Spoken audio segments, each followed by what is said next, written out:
huwag po tayong manalig sa kanila. Manalig po tayo sa mga alagad ng Diyos na mayroong otoridad, mayroong kapangyarihan, hindi ng mga magagaling nating kapatid na ito na bagong litaw. Sana po, pakinggan natin ang Diyos.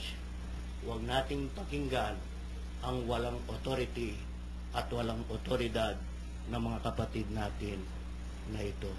Tanong, kayo ba may authority? Meron po. Kasi yung pong alagad ng Diyos na isang pare na baykar ngayon ng Las Piñas, Parañaque, si Monsignor Felipe Ocol. Siya pong nagbigay at binasbasan kami sa harap ng tabernakulo upang kami ay makapangaral ng mabuting balita ng kaligtasan. Kaya may connection po kami, may authority kami, dahil kung wala, parehas din kami ng mga nagsasalita na parang batingaw na walang patutunguhan. Maraming salamat. Ayun, napakaliwanag po. Napakinggan po natin yun pong pinahayag ni Kuya Bert tungkol ho roon sa bautismo, na yun hong bautismo ni Juan at yun hong bautismo ho natin na mayroon sa ngalan ng Ama at ng Espiritu Santo.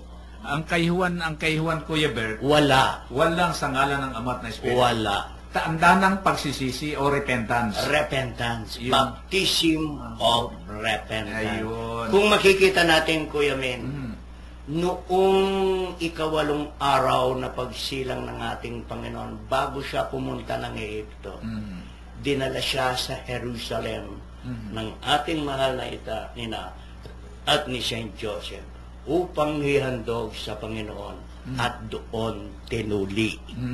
Ay di yun tayo bininyagan na sa ngalan ng Ama, ng Anak at Espiritu Santo ay sabi nila maliit na bata pa. Maliit.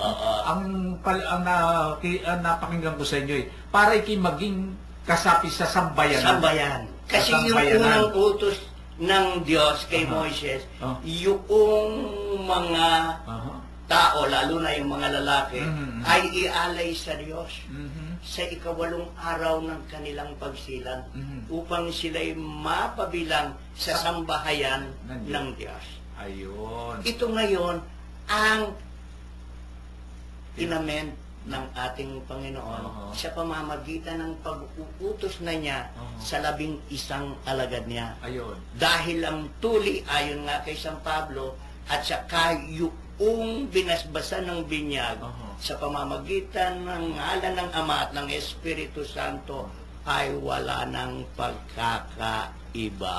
Ayun.